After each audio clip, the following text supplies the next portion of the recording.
पता नहीं कौन बिजनेस करत कि की करत हाँ से ई जे रोज आबै हमरा से कहै ले से अहाँ की यह लंग पैसा लाख रुपया चाहिए सएह बुझियो हमरा लेल तऽ अहाँके रहै नहि यऽ हाँ आ भाय लेल कहै छी देखै छियै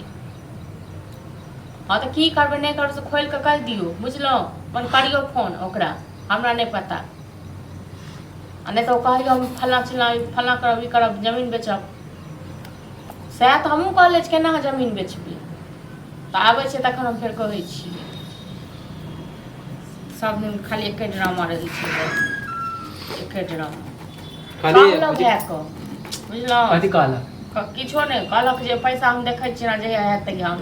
खाली मानी सब दिन कहे पैसा देखबे 2 महीना भ गेल है 2 महीना से हमरा घिरिया 2 महीना भ गेल तऽ लाख रुपया कम होइ छै कतऽ से देबा के लाख रुपया हां त नहीं जब होय त कला हमरा एकर मनसा कोई फुटा के हम किछ कहै छियै जे हमरा एगो साड़ी ले ले और अथी के चूड़ी से तऽ हमरा देले ने 2 महीना से हमरा कला तरिया रहल है कोनो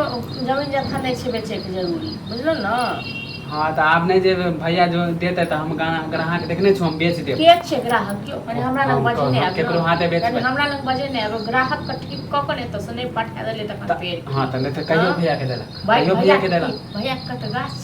गाछ ले तक दो दे माने यहाँ पैसो नहीं देबे हम अपन बेचेला चाहे त अहाँ के हिसाब बेचे छी कि अपन हिस्सा बेचे छी अयो बड़ हिसाब ल भ गेल अपन पेट तखन तक पाले कह के पथियो कायदे नहीं भेल हां हिस्सा कथि के बेच के उड़ा नहीं लेबे जा छी अपन बिजनेस कर हिस्सा एते को कायद वाला छी त अपन पेट त पालो पहले 2 महीना से हमरा घेरिया है माने रूम हम खोलने छी दुकान खोलने नहीं गाछ छै ना जो त गाछ के हिले त पैसा गिर पड़ते अहाँ को दो दे उ जे दूसरा आदमी जे ले लेते हमार तब बताबा एते मेहनत से हमरा मिलल हम मेन फ्रंट पर दुकान जेक रहे छै ना दुकान करे बिजनेस करे बला कमाई छै खटाई छै पैसा पहले जमा करे छै अहाँ के कत लगे जिंदगी भर लेबरे मजदूर वाला काम करो से तो केते दिन पोसाय है की लागे जे हम दुनु प्राणी यहाँ नौकर छी पैसा को खुआब से हां त हमर घर वाला कमा के देता हम को बना के नौकर छी हम अपने बिजनेस करके अपने अथी खाई हां तो जाओ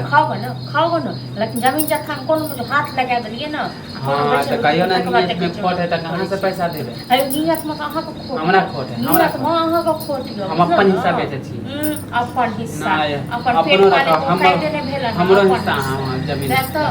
अपन बेजा मांगे कहै छै भाषा के फोन क हां कहियो ना हां डरे नहीं छै ना कोनो तै दुआरे भाई नहीं जाई के मन है त सूद मन से कह दो ना कला ना कहे कि आइ दे छो बेचे छो जुगाड़ करते अहाँ द्वारा अपन किडनी बेच लेता है हम कौन बेच के दो देता आपको किडनी बेच जमीन बेचे छी त कहै छी माने जमीन बेचे त हम कौन पकड़ी काट वाला हम बेच रहा नहीं बेच दे कहलो तो चाहे कियो मरे कटे तइयो नहीं बेच हां त अब माने सूद बोली से नहीं ना आप घर हां त हमहु जाय छै दुगो लोग को कहे जे दुगो लोग कहीं ता देखले छी या हम नहीं देखले छी हमहु जाय छै दुगो लोग को कहे हां त बेईमानी बहुत उतर गेल बेईमानी बहुत उतर गेल ना जाय तो मुखिया पहले मुखिया कहियो मुखिया के अहीं जा हमरा नहीं चिन्है